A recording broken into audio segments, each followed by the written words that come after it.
Well, you know, I started this whole thing. I was like, Oh yeah, I'll give myself an hour, make this thing nice and easy. incorrect.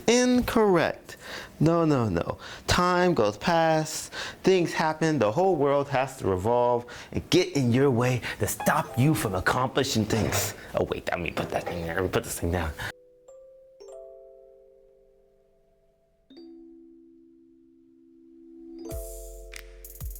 Okay, but we're here now. I got a minute.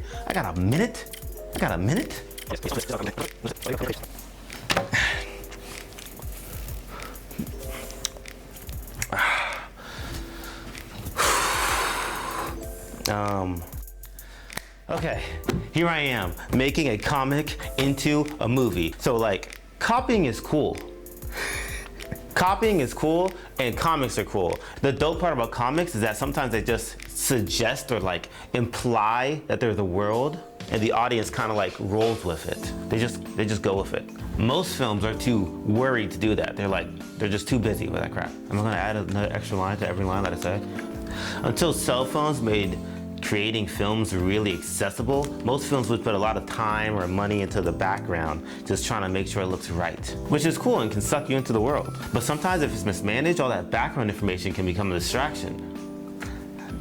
Comics sometimes they take all that background, they just delete it, and they replace it with like shapes or suggestions of things. It's like it's an idea of something is back there. You know what I mean? And the audience's imaginations and experiences fill in the gap that is not in the comic book. This is something I want to experiment with, but I don't have like a bajillion dollars to keep trying over and over again in like different ways. So I have to kind of like do it in my own section, in my own little bit. You know, I'm trying. So I did end up spending a ton of money doing an attempt. I tried, for real. So as you can see, any English-speaking country or state can imagine this scenario, and the completely pink background just suggests a soft, lovely, feminine energy over the whole thing. It's like a big lovey-dovey experiment. You know, you just feel it. And in the picture, in a comic book, and when you're like drawing it, making the background pink is easy. You just kind of scribble in it. Or, you know, hit that fill bucket, whatever. But in a film, making the background pink was a little bit expensive for me. So I got a big roll of pink paper, but like, how big should the paper be? After some math and guessing and like phone tests, I ended up deciding I'll just get the biggest roll I could possibly find. And then it's like, well, which color? You know, once again, if you're in the comic, you're an illustrator, you just, you know, you try this pink, you try that pink, you try this pink, you got the square, you just kind of scroll through, you find it out real quick. But I ain't got money to like buy 15 different pink rolls. I'm trying to decide specifically between which one. So for the straight dudes out there in the audience, there's more than one pink. You think there's one pink, but there's more than one pink.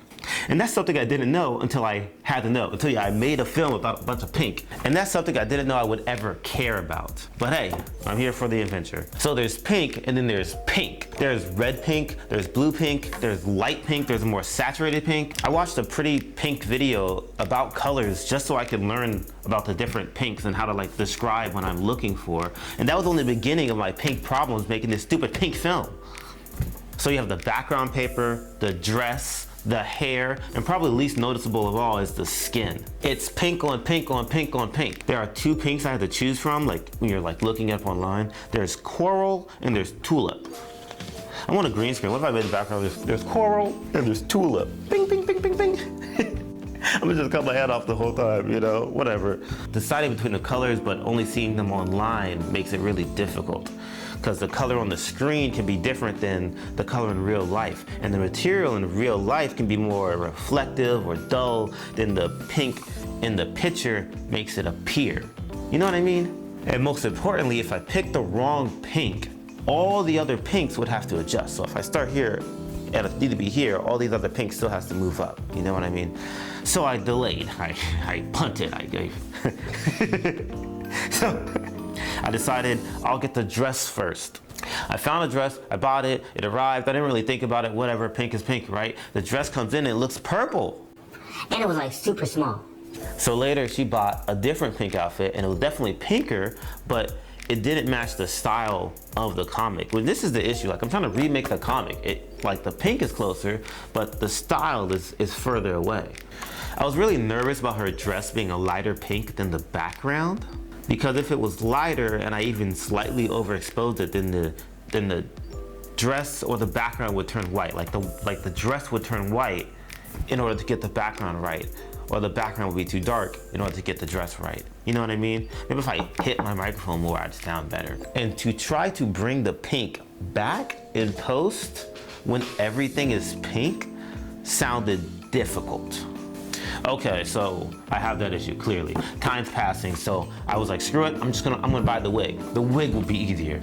Surely the wig won't have any unforeseen problems, but the wig was shiny and light pink.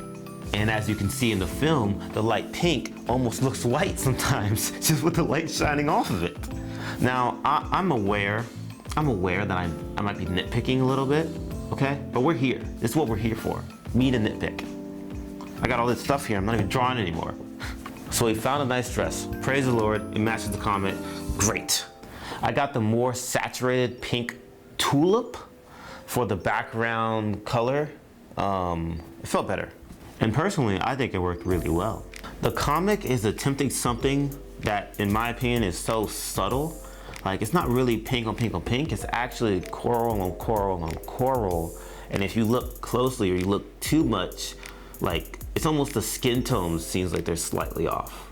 Well, in my recreation, I felt like the skin tone was the only thing that I wasn't worried about. Of course the skin tone is going to look pink. It's human skin properly white balanced. But I feel like the skin tone is the most off-putting part of the whole piece.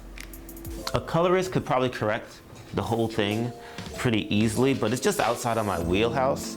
And like, his skin tone feels right, but her skin tone just feels off to me. I don't know, it like tints green. Maybe I should have asked for more like blush in the makeup or something. Maybe it's the tights, the sheer tights she's wearing that is causing the tint. But I don't know what is interacting with these lights causing these issues.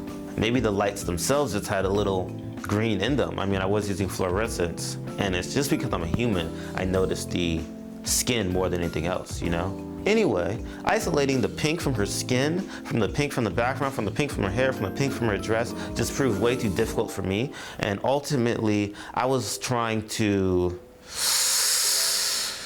but now that I think about it, maybe I could have done it. I mean, at least this shows that I've grown in like a year. The fact that I think like, oh, actually, there is a way that I could do this, you know? One noticeable stylization you may see missing is the red face in the film, because like, I would love to add a VFX person to my team so that we could do these things kind of live, but it's a one take, so I couldn't add the blushing mid-shot, so it would have to be in post, I imagine. So let's say some nice things about myself. I think the poses are perfect.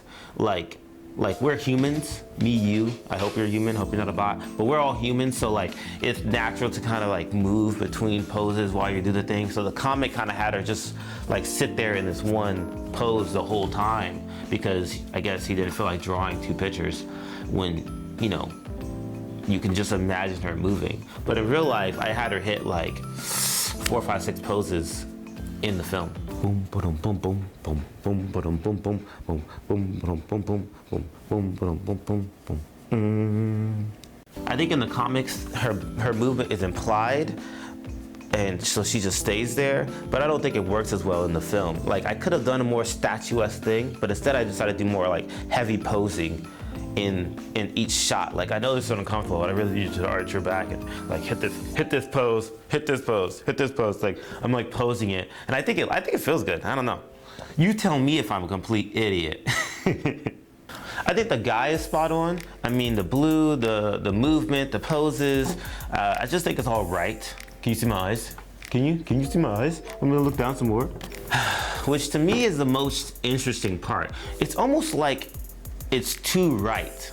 Like the whole pinkness is almost too right. It's almost like the audience is like it's like looking for like what's wrong? What do you like? What's the point? What are you doing? What are you trying to say here?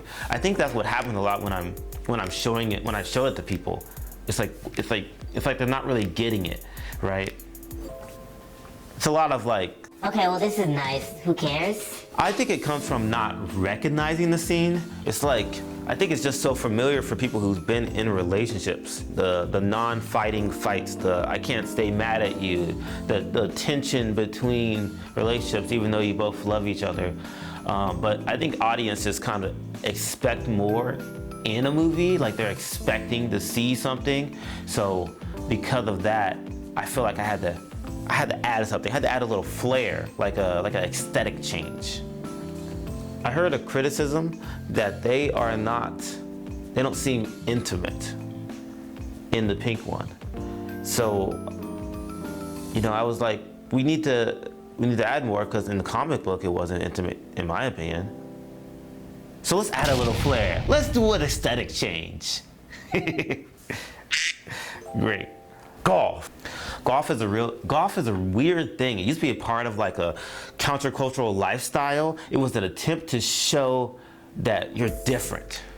No, it was an attempt to show your disapproval with the state of the world. It was more than a style, it was more than a fashion trend. It was like the way you felt. Now it's more like a fetish. So after watching a bunch of goth videos and spirit of goth videos and like fashion of goth videos, I was like, okay, let's do it. Let's see how I can keep the spirit of the comic, but in the goth aesthetic, to help show how universal this action is, this comic is, the situation is. First things first, the background. First things first, rest in peace, Uncle Phil. First things first, I'm the realist. First things first, the background. Pink ain't goth. Pink is not goth. It's not gonna work, bro. But goth is so black, I didn't want to lose the detail. I didn't want to lose this like texture in it. Sometimes in a lot of goth videos, it's like black, black, black, black, black, and then that's it. But I don't want to just do a bunch of black. I wanted rich, textured shadows. So I'm looking around for what colors can still be goth, which is the issue because there's not really any colors that's goth. But there seems to be purple is allowable. In like rare situations you get red, but there's like purple. There's purple in there. So so I had to buy this like this patterned fabric in the background because I was like, I really want to put something back there, but I need it to be different. And there was black on black, and I was like, oh my gosh, black on black would be amazing. But then I was like, but it'd be black on black, on black on black, on black on black, with white skin. I was like, no, I gotta switch it up a little bit. So I went with the purple, and I was so hoping that it would not come off as this like campy, Barney purple in my goth film. That jank was shiny though. So the lady was interesting because it is black on black, but it's like, it's kind of like there's a bunch of details in the webbing of her outfit on the black dress. And then on top of that, on the whitest of white skins. Cinematography challenge, go! The dress gotta be short. I need that thigh meat. They have to have wings on the sleeves, or extra long sleeves, or whatever you want to call it. But I gotta have this whole thing going on. She gotta have black hair. They gotta be bone straight. Gotta have the lips, the liner, the whole thing, the shadow, the whole thing. The only difference is I didn't want any nails, because I felt like once you get the nails, you got into the fetish. The nails are the beginning of the fetish. I mean, if you got the nails, look, I know you're looking for some. You're not doing the regular amount. Gotcha. I ain't trying to tell the goth girls what to do because they kill me, but this is an everyday goth look. She's just going through her everyday motions. She's not like getting dressed up for a party. She's not trying to look good. This is how she looks every day. Oh, Pink on Punk would have been a good title. Whatever. Okay, so the guy, he's heavily inspired by The Crow, the old one, and I feel like the goth men look, the men's goth look is a pretty difficult look to do because it can look pretty gay. So I didn't want to push my man Zach over the chasm. I didn't want to put him into a mesh outfit and just test out his manhood right there, but goth and mesh outfits have been pretty long-standing trend throughout its like fashion. And it doesn't look bad, but if you ain't got it like that, it looks pretty gay.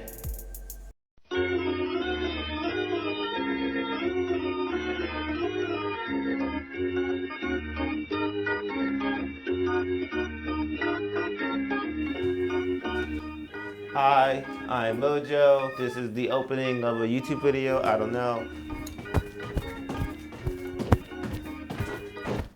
Let it be off kilter. Screw it.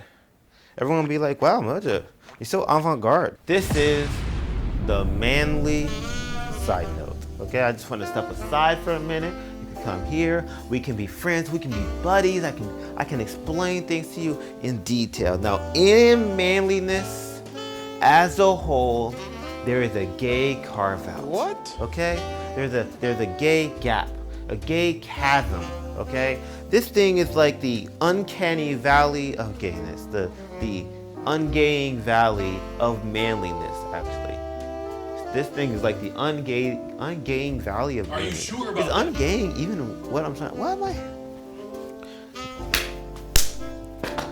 As a child, you get a lot of leeway for not being manly. Obviously, no one's expecting a child to be a man. But as you get older, you get stronger, you get smarter, you get more capable of things, you get more useful, you get more respected, right? You gain manliness as you're aging up, as you're growing up.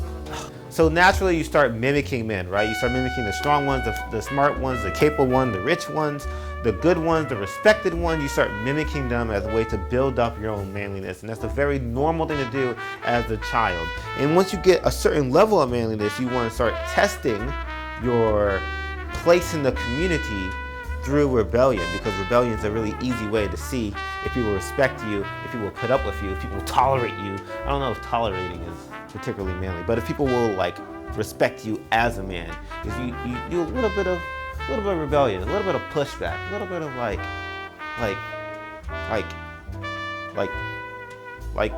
Today, Junior? I'm a man, respect me as such. So this may surprise a lot of you, but being gay is not exactly considered manly. It's kind of like countering the manliness, of course. It's actually considered quite feminine. You know, the whole activity of it all is gay. Being gay is considered gay. But you don't have to, like, as a man, you're rebelling and you do what you want, and as a way of people controlling you in their attempt to control you, to kind of confine you to be the type of man that they want you to be instead of the type of man that you want to be, or to go the direction they want you to go instead of the direction you want to go, they'll call you gay or girly, of course. But gay is one of the directions they'll call you. No, can't do that, bro. That's pretty gay. And that's something every man universally should know what I'm talking about.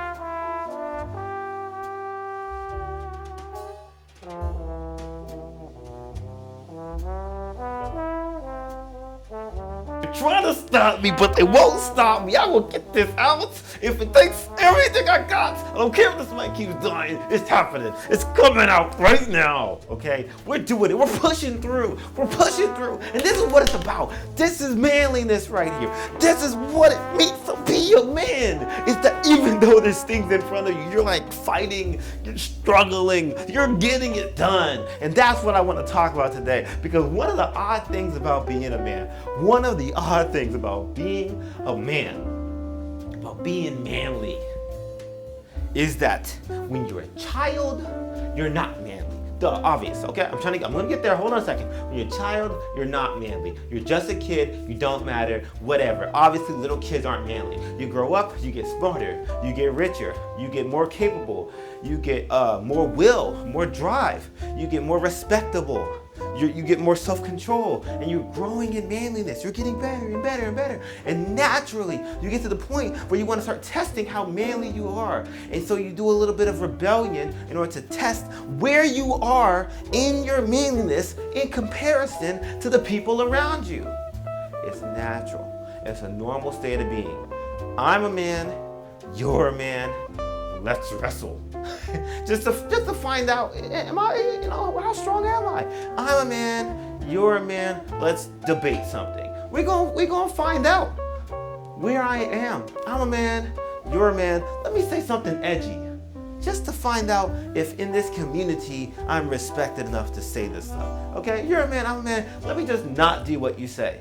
I'm just gonna not do it. You said this, I'm just not do it. I'm gonna just do the opposite, whatever. Because I'm just testing it out.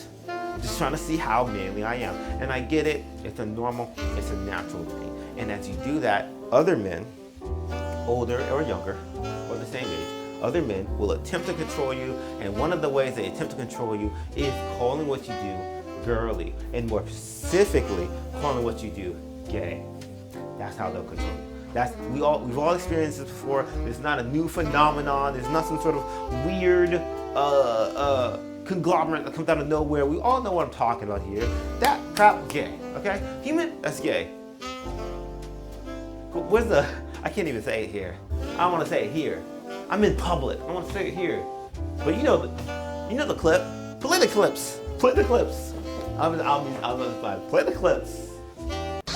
Nigga, that's gay. We got Riley. Cut that out. Play the clips. Human being. Thank That's you. gay. Okay? Don't play with me. Don't play with me. Okay? And this is how they do it. I'll give you a personal example. When I was younger, saggy pants was cool. Baggy pants was cool, whatever you want to call it. We had pants, they were a bunch of sizes too big. We pulled it down, whatever, because naturally they don't really fit. I used to wear the shorts underneath, like the basketball shorts underneath, and then you had, not even boxers. What's a tight one? I can't even remember the tight one. But whatever, you got the two things underneath it, and you're walking around and you're kind of doing this thing, because you're spreading your legs so you can hold it up, because the thing's down here, the whole pants is down here. Whole cheeks out, they're out, and you're just kind of doing your thing. Right? And people would say, old dudes would say, older people would say, hey, brother, that's gay. They ain't saying brother. Brother, that's gay. Listen, the reason why, the origins of this fashion was that in jail, they didn't have belts. So they would put their pants down in order to signal to other dudes that they're open for business. That's what they're doing. That's what don't look at me. I'm not the one telling you this, but they literally are the one telling me this. As if I live in a prison. I don't live in a prison, bro. Shut up. But it doesn't matter. Doesn't matter because their attempt is to try to control you, good or bad. I'm not making a judgment of whether it's good or bad. I'm just talking about the tool. They called it gay. And then in the reverse, I got a little older, people got into skinny jeans. I never really got into skinny jeans, but they got into skinny jeans and it was the same thing. Oh, look, you're so tight. These are so tight. You're showing off your whole derriere. Your whole junk is exposed. Look at how tight that is. Girls wear skinny jeans. Human being, that's gay. And it's an attempt to control you, to try to get you to act the way they want you to act because they want you to be a man. Right, wrong, I don't care. I'm just talking about the tool. But you can be rebellious, and people don't, they fight out, they think it's wrong, but whatever, doesn't matter. You eventually get to this point, right? You get to this point as you're in your journey of manhood. You get to this point where you feel like you're at a cliff top, and then you look out and you see, wait a second, there's more men over there. There's more men over there. There's higher levels of manliness. I'm not there yet. There's higher levels of men. How do I get over there? All I see in front of me is this big drop. That's the ungaying valley. That is the. You heard of the uncanny valley? This is the ungaying valley. This is the gay chasm, as I like to call it. It's a big drop between where I am and where you are. Look at all this cord hanging out. That's gay. Look at this cord. But you have this ungaying valley. You have this gay chasm that you have to try to go over. And the thing is that those men over there are doing some super gay stuff. That's the way it feels to me. They're the man most of the time. But sometimes I'm like, that Jake was really gay. And the thing is that if you're the man, you can do some really gay stuff and get away with it. No one calls it gay. No one says anything. Why? Because you're the man. They might say some stuff behind your back, but that's not manly. They might say some stuff over there. They might have some jokes over here, but they're not manly. It's not manly if you won't say it to my face. That doesn't sound like men behavior. Don't ask me, ask your men. I'm just saying. Prince seems like a really manly dude to me. People they say what they want about Michael Jackson. You ain't saying it around him. You can say what you want. You can say what you want. So, as you look at that chasm, it's like, can I do some gay crap and get away with it? Like, if I did that, would I get it? Would people still think I'm a man, or would they just think, Mojo, you just did some really gay crap? I'm just saying. So that's the gay chasm, the gay chasm experience right there. So in this manly sad note, I guess I could give you an example of it. So like, there are people in jail, in prisons, and part of the way they show their dominance is through some physical activity with other males. And to me, there's nothing gayer than gay sex. Yet, those individuals, they're doing it to, I guess, assert dominance and control over the scenario by showing off their capabilities. as strange and awful as it is, right? And you can imagine the amount of, I guess, maybe strength or control or whatever you'd have to do that to somebody in any particular scenario. Now, you may think it's gay, and I think it's gay, but I don't know if I'm walking up to that individual. I don't know. Maybe you're different than me. I don't know if I'm walking up to that individual and saying, hey, big dog, that was gay. This is my Kevin Hart right here. That was gay. You did it. I don't know what you're doing if you won't say it to their face. You're not being very manly. Very manly. You're not being very manly. I'm just saying. I don't make the rules. I'm just telling you how it works. So all I'm saying is, if you want to find out how manly you are, do something that's kind of gay. Just see what the response is. Are you still this like respected figurehead of your community, or is it kind of like a demerit on your resume or something? Do something girly. Let's discover it. I mean, honestly, the number of manly men who have worn tutus is surprising. It's just not what I expected. You know, we got like The Rock, he did it. Hulk Hogan, tutu baby. Larry the Cable Guy, that's pure man. No one to be like Larry the Cable Guy, girly, man, maybe not your traditional man, still the man. Okay, Harry Styles, is he on the list? I'm just saying. John Travolta dressed in drag, in fat drag, like he couldn't just put the wig on, he put the fat suit on as well, and still played manly roles after that. Okay, the last Batman was a sparkling vampire before that. Do you understand? If you're the man, you can get away with it. If you're not the man, you ain't getting away with it.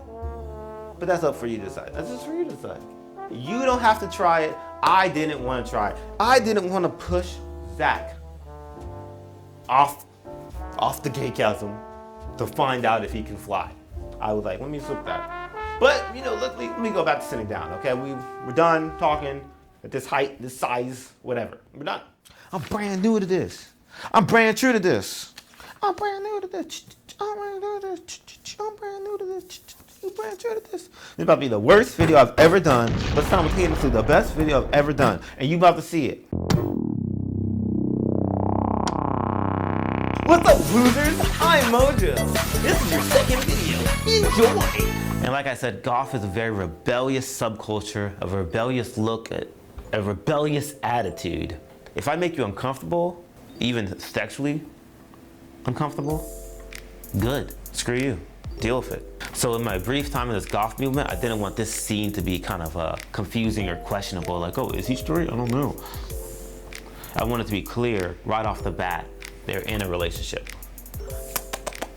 I was going for texture, not just black. So I got him in a bunch of different textures, like the black leather, the black shirt, there's gaff tape over it, which is black gaff tape, by the way. The ripped jeans are black ripped jeans. He still has the black lips, still got the black eyes. And we, of course, got the white skin, but you cannot forget about the most important part, the most difficult part, the black hair. Oh, yes. Oh, yes. I mean, that black hair, like, almost ruined the whole shoot, in my opinion. First, we're like, we'll shave it into a mohawk. And then I was like, no, let's just dye it. And then I got a barber to kind of style it, you know, a little more on the emo side. But then the barber started sounding unreliable. So I bought a wig at the backup. Then it came in, and when it came in, it was basically flat because that's how Amazon works. You know, they can't send you the wig on the head. So I get the wig, it's flat, and now it just looks like a bob. Like a bob, like a bob, like a bob. like a bulb, like a bulb, like a bulb. The barber drops out and Zach's like, I don't know if I should have a mohawk at my government job. And I get it. It's it's your job. This ain't paying that well. This might not be paying. And, I respect Zach and the fact that he has a job. So, I didn't shave his hair off. I didn't do it. I'm not mad about it. I just didn't do it. So then I'm thinking about the dye, and I'm like, well, how long would that take to restore his hair back to normal so he doesn't have crazy hair? Day of, we tried our best to style that wig, but it just looked awful, and it was so shiny. So it's kind of funny that we ended up right where we started, where we were like, well, let's just use this black dye, and it worked perfectly. I mean, his hair spiked up well. I think it looks really nice. I think it definitely looks that goth punk look that I was looking for. And it's just funny how when you're producing stuff, you never really know what's going to be like the hardest part, what's going to be surprisingly difficult. And I think a good answer is always everything, but this really popped up in that, bubbled up to be a problem to come get me later. So the knife was cool. I wanted it to have like a trickle of blood coming down his neck. But I couldn't make it work on set at all. You gotta come in if you want. Psych, they can't come in at all. I had to like come back and do this again because I like ran out of time. I already see I don't like what my light is. And look at a cute couple. There's a cute couple outside. So, the knife. The knife was cool. I liked it. I wanted it to do a trickle of blood. Like poke and then a trickle of blood would come out. I thought I figured it out the night before. I thought I had it all worked out. But if I was smarter or richer, I would have paid someone only to do the blood stuff. But that's a long story. But we don't need to, well, we can go into the long story. That's why we're here. So the blood stuff was very sticky, very messy. It was just a problem. As a scrub, I thought the best thing to do would be buy a wide knife because it's a one take. So there's no hiding cuts or whatever. Buy a wide knife, boom, wide knife. This is my phone. Wide knife, hide a tube and a bulb on the opposite side of the wide knife so that you can't see on camera. And then, as the tube and the bulb is hidden, you could poke it into the guy's neck, the tube and the bulb from the other side, hidden from view, and you could squeeze the bulb, release the blood, it would go through the tube, and only a trickle would come down the neck. And I would be like, oh, that's a pretty sick shot. The issue that arose was, I figured it out the night before or 2 nights before. I figured it all out. I got the blood recipe, there's a bunch of simple ones online, and then I kept doing it and redoing it until I found like the right amount of each thing, so it wasn't too thick where it kind of came out like a really thick syrup, or it wasn't too watery and it just runs out like water basically. So I have the tube and I'm trying out the mixture, and then I'm doing a test, boom, squeeze, see it come out. I'm like, that's not good. Wash it out, do it all again. Boom, squeeze, come out. That was not good. So wash it out, do it again. Boom, squeeze, come out. And then when you do it over and over again, you realize you finally get to one you like. And I got the one that I like for sure. And I'm like, this is it. Great. I know I can do it. I have it written down. This is this many parts this, 2 parts water, 2 parts this, 2 parts that, whatever. I don't know. I'm just making up things, but because I don't remember it now. But back then I remembered it because I was going to do it the next day. So I got it all figured out, but what I didn't take account for was that I was basically washing the tube and the bulb, the squeezy bulb, every single time, which is adding water and soap to the mixture every single time. So when I was doing it on set, it was coming out more like thick honey, like drops of honey like bubbling out. Don't look at my neck hair here. But honey is like bubbling out, and I'm like, I don't like that. I don't want to look like that thick. It's not that it doesn't look like blood, it just doesn't look right. I wanted a trickle. So after doing it a couple times, this thing taking forever, because it really does take forever to like mix all this stuff, and it's so messy, and I have to be like offset outside to do it because I didn't want to just destroy this person's house with a bunch of fake blood and basically sugar all over the place.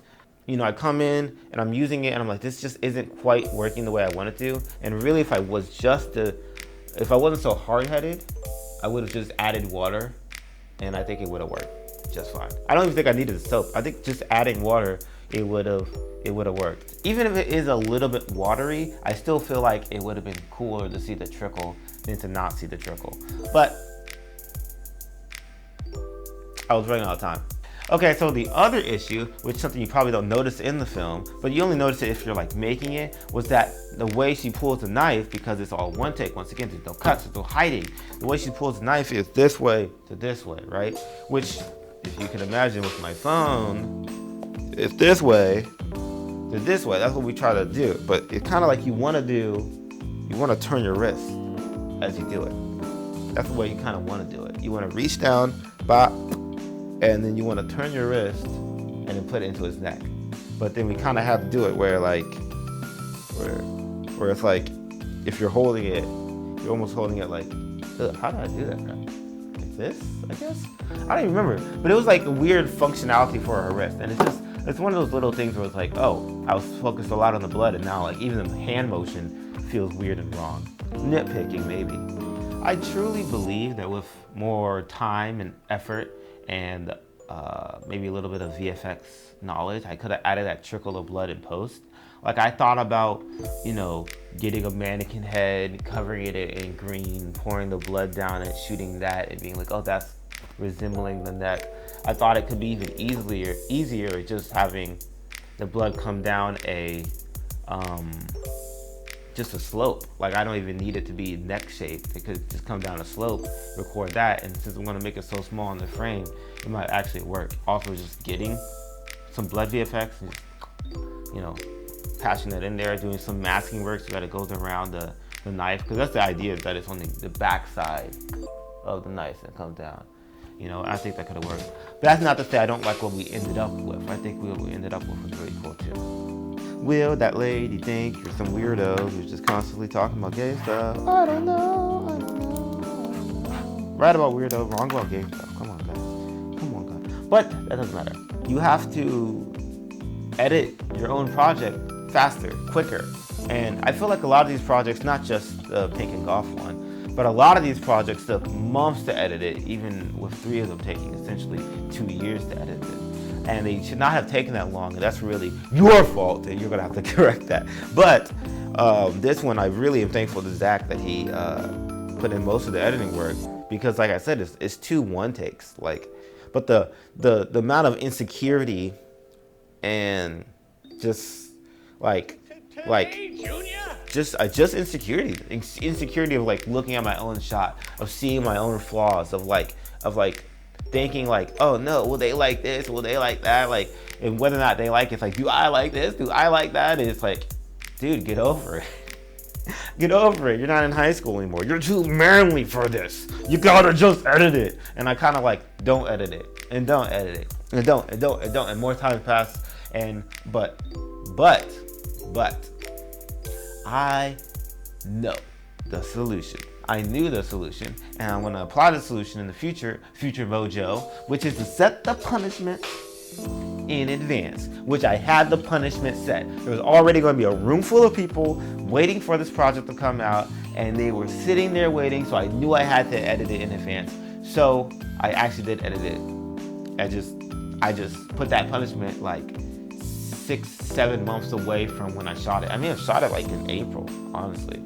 I may have shot it in April or in June, and then I set this punishment all the way in February of the next year. Not doing that crap again. We're gonna have the punishment set sooner, right? So even though I'm still giving this project to a very beautiful, amazing, fantastic individual, the only ham I know, the only sausage I know, the man of the meat, the butcher himself. Nope. I'm not gonna say his name. I'm assuming you don't want your name on this. But anyway, he's editing this one. But for my films from now on, I have to sit down and be like, no, I'm gonna do it. I'm gonna cut this up right now. Because last time I thought I had an editor as well, and 2 years. This project, I was like, oh, Zach's gonna do it. Took a while, right? Didn't have to do, and he was like, oh, I thought you were doing it. I'm like, oh crap, I didn't make it clear enough. So that's what we're gonna fix next time. Thank you, Zach. Thank you, Zach. Thank you, Zach. Thank you, Zach. I appreciate it, Zach. Don't hate me, Zach. I appreciate it. I think I had 4 projects that took me like 2 years to edit. But I know the YouTubers in the audience are thinking, that's nothing. Whatever, bro. I do that all the time. Well, screw you, okay? Screw you. I know you thinking it. All 4 of y'all. All 4 of y'all human beings.